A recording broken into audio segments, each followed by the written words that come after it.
Hey everybody, and welcome back. I'm Rick Fussell and this is the Ingrain Workshop.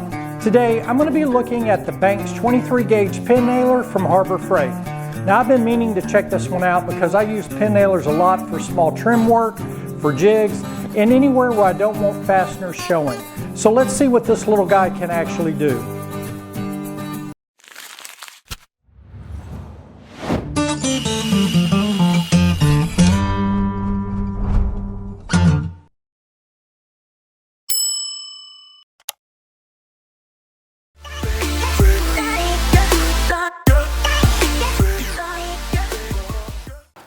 So let's go ahead with the unboxing and see what's inside.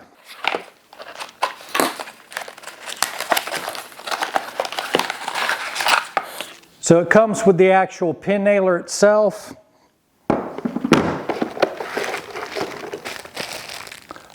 Some operating instructions.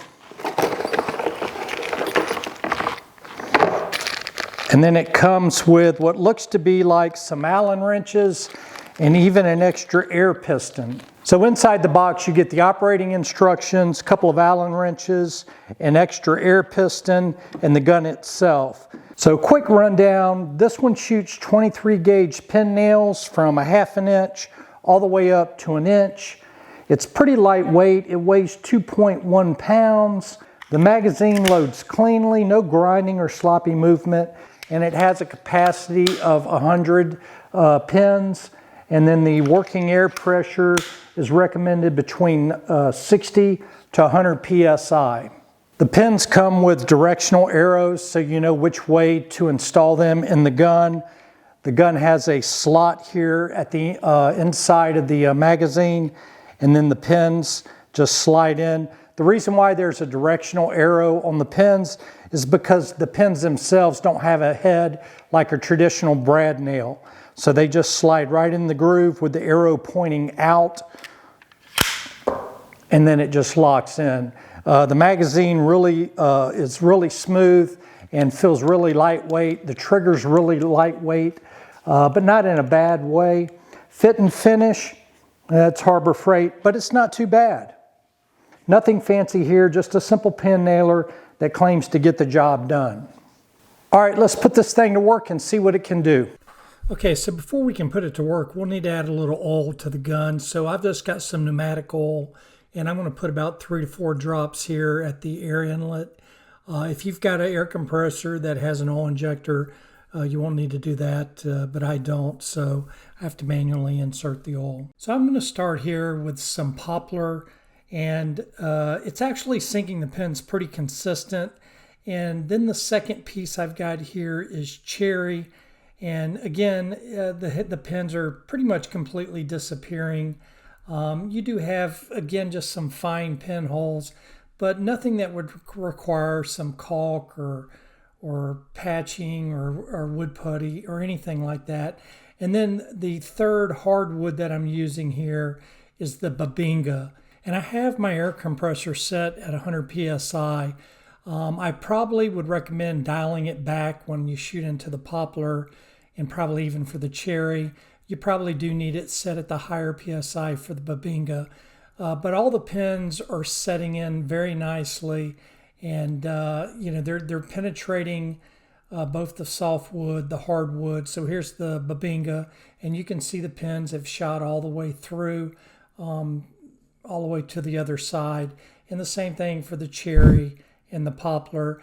Probably the depth could have been a little bit better adjusted with the air compressor regulated down to maybe 60 psi for shooting into the softer woods like the poplar and cherry.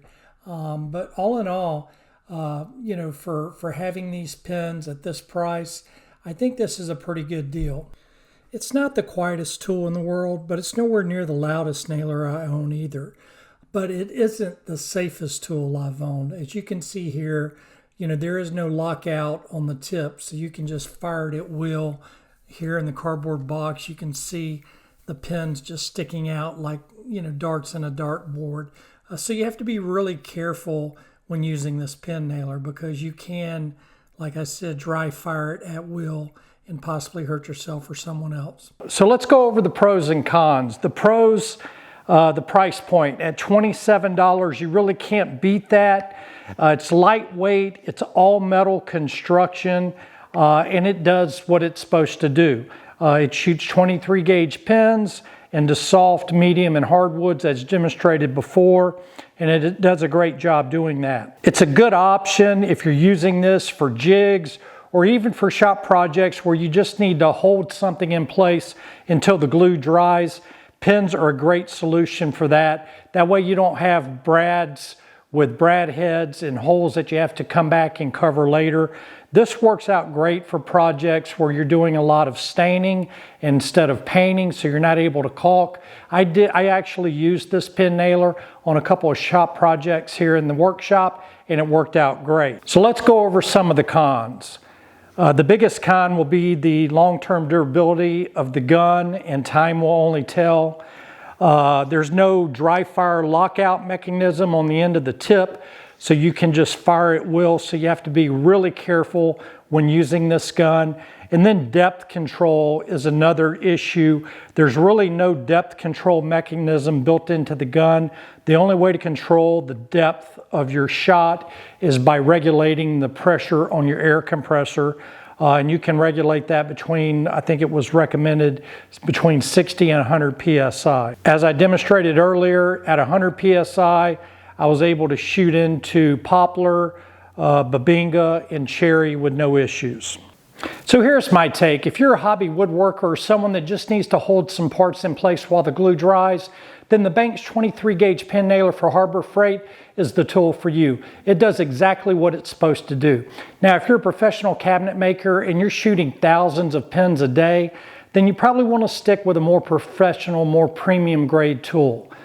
So that's the rundown. I hope you enjoyed the video, and if you did, then please leave it a like. If you're new to the channel and you like DIY and woodworking projects, then I highly recommend that you hit that subscribe button. It's free and painless, and I'd also ask that you ring that bell icon.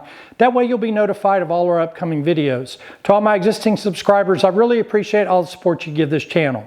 I'm Rick with the Ingrain Workshop. Until next time, have a wonderful day, and God bless.